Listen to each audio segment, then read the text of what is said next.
क्या आप लोग जानते हैं कि हमारे सीनियर हजरात जिनकी उम्र 50 या 60 साल से ऊपर है या दूसरे शुगर के मरीज कॉफी से भी अपनी शुगर कंट्रोल कर सकते हैं? जी हाँ, बिल्कुल आपने ठीक सुना।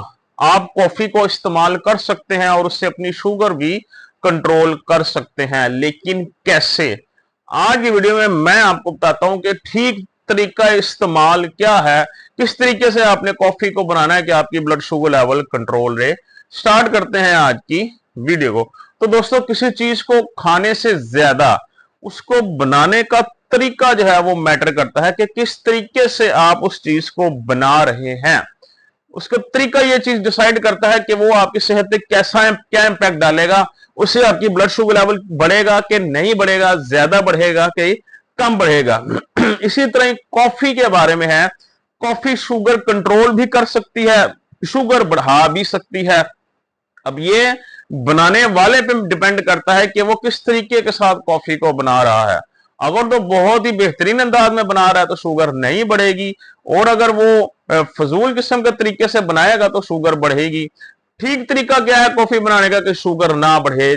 चलिए मैं आपको बताता हूं। तो उसके लिए आपको सबसे पहले तो प्लेन कॉफी की जरूरत होती है। जी हाँ, जिसे हम लोग ग्राउंडेड कॉफी कहते हैं, इंस्टेंट कॉफी कहते हैं। ग्राउंडेड कॉफी वो होती है जो कि बीन्स की शक्ल में नहीं होती, वो ऑलरेडी उसको जो है वो पीस के कॉफी की शक्ल में, छोटे छोटे ज़रात की शक्ल में बनाया होता है। तो सबसे पहले आपको सिंपल और प्लेन चाहिए। प्लेन का मतलब होता है सिंपल, कोई उसके अंदर कैपुचिनो कोई चीज उसके अंदर ऐड नहीं होती। सिंपल प्लेन कॉफी जो होती है आपको वो चाहिए।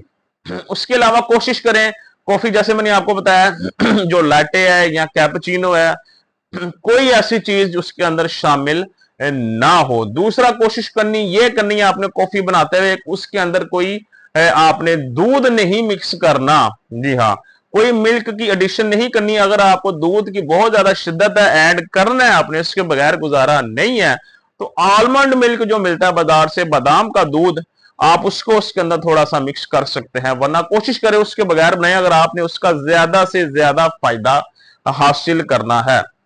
कोई भी नहीं, अगर आपने मिठास डालनी है तो चीनी बिल्कुल ना डालें। अगर बहुत जरूरत है मिठास की तो जो नेचुरल स्वीटनर मिलते हैं, जिस तरह आपका एक मोंग फ्रूट है और दूसरा आपका क्या होता है स्टेविया, वो आप छोटा टी स्पून जो होता है, छोटा चाय का चम्मच, वो एक उसके अंदर मिक्स कर सकते हैं, उसकी मिठास थोड़ी सी बरकरार रखने के लिए।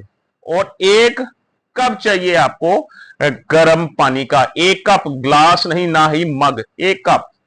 अब उसके अंदर मिक्स करना है और उसके अंदर मजीद उसकी फायदा उसका बढ़ाने के लिए, उसकी ताकत बढ़ाने के लिए, उसके अंदर आपने एक टीस्पून चाय का चम्मच मिक्स कर देना है दालचीनी का पाउडर।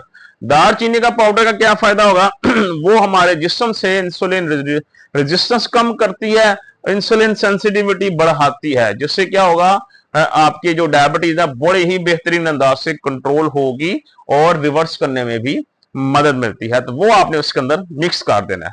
तो इसको अच्छी तरह मिक्स करके इसको आपने पी लेना है। ये आपकी कॉफी तैयार है। कोई, मैं दोबारा रिपीट कर दूं, कोई इसमें आपने बाजारी दूध नहीं मिक्स करना। अगर दूध जरूरी है बहुत, तो जो आलमंड मिल्क होता है, बादाम का दूध, शुगर फ्री, वो थोड़ा सा मिक्स कर ले। अदरवाइज दूध के बगैर सबसे ज्यादा फायदेमंद है। दूसरा, प्लेन कॉफी लेनी है आपने, बिल्कुल सिंपल प्लेन कॉफी। तीसरा, एक कप लेना है आपने, और उसके अंदर मिक्स करने के बाद आपने अगर मिठास चाहिए तो स्टेविया डाल लें 1 टीस्पून, या आप उसके अंदर डाल लें मॉन्क फ्रूट स्वीटनर। और उसके बाद जो दालचीनी का पाउडर होता है आपके पास, वो आपने छोटा टीस्पून आपने उसके अंदर डाल के उसको मिक्स कर लेना है और आपने इसको एंजॉय करना है। ये आपके पास कॉफी तैयार है। ये कॉफी, इसके क्या क्या फायदे हैं और इसमें एहतियात क्या करनी मैं आपको बताता हूं। क्योंकि इसके अंदर कैफीन होता है। अगर किसी को बहुत ज्यादा हाई ब्लड प्रेशर का इशू है तो काइंडली वो इससे परहेज करें या बहुत थोड़ी मिकदार में इस्तेमाल करें।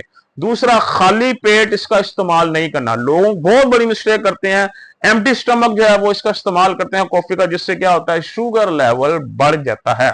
एम्प्टी स्टमक आपने इसको बिल्कुल इस्तेमाल नहीं करना। नाश्ते के बाद करें, या दोपहर के खाने के बाद, या रात के खाने के बाद इसका इस्तेमाल करें।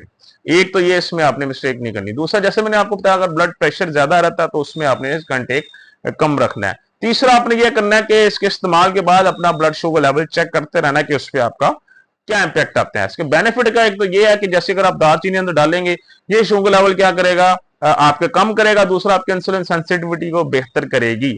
दूसरा इसका बेनिफिट क्या होगा, ये कॉफी हमारे जिगर की सबसे बेहतरीन खुराकों में से एक है। आपको शायद नहीं पता, जो ब्लैक कॉफी होती है वो जिगर के जो सबसे बेहतरीन खाने होते हैं जो जिगर के लिए, उनमें एक हमारे पास क्या आता है, ब्लैक कॉफी, क्योंकि जिगर के मेटाबॉलिज्म को तेज करती है, फालतू चर्बी को खत्म करती है और उसकी वर्किंग को बेहतर करती है। सो जिगर के लिए बहुत फायदेमंद है हमारे।